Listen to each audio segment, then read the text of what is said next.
125. Okay, now this is where the box method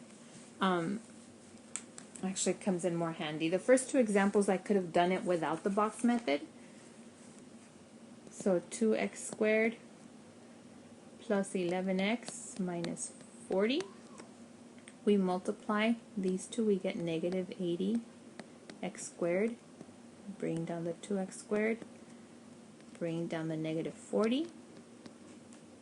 Oops, x squared right there. So we're looking for factors of negative 80 that add up to positive 11. So factors of negative 80 that add up to positive 11. So the factors are 16 and negative 5.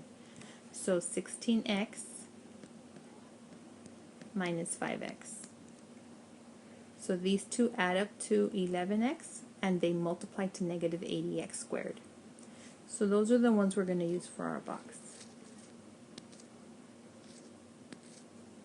So I'll put in the x here, the x's. I mean, you don't have to, but 16x.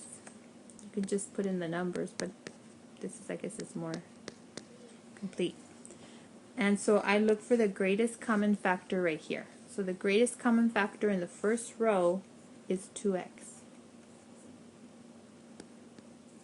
And then 2x times something gives me 2x squared. Well, that's x. Then 2x times something gives me 16x. Well, that's 8. And then x times something gives me negative 5x. So that has to be negative 5. And I always check that this number times this number give me this, the product, negative 40. And it does. 8 times negative 5 is negative 40. So this tells me I factored properly, I factored correctly. So this is 2x minus 5 times x plus 8. So it's right there. And the last one, 126, is 3x squared minus 16x plus 5. So you multiply 3x squared and 5, so that's 15x squared. And then bring down the 3x squared, bring down the 5. Factors of 15x squared that add up to negative 16x. So that would mean I need two negative factors because they have to multiply to a positive 15 but add up to a negative number.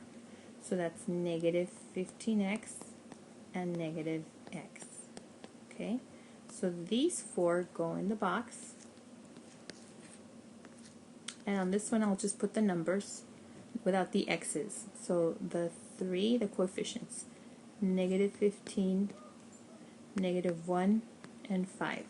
So the greatest common factor right here is 3.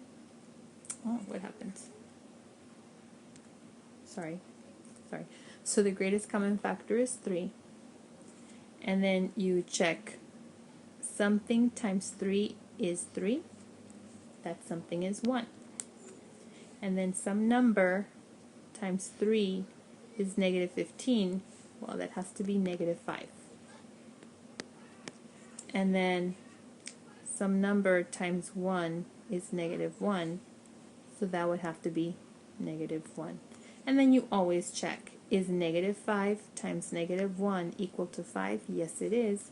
So you factored properly or correctly, and so you get 3x minus 1.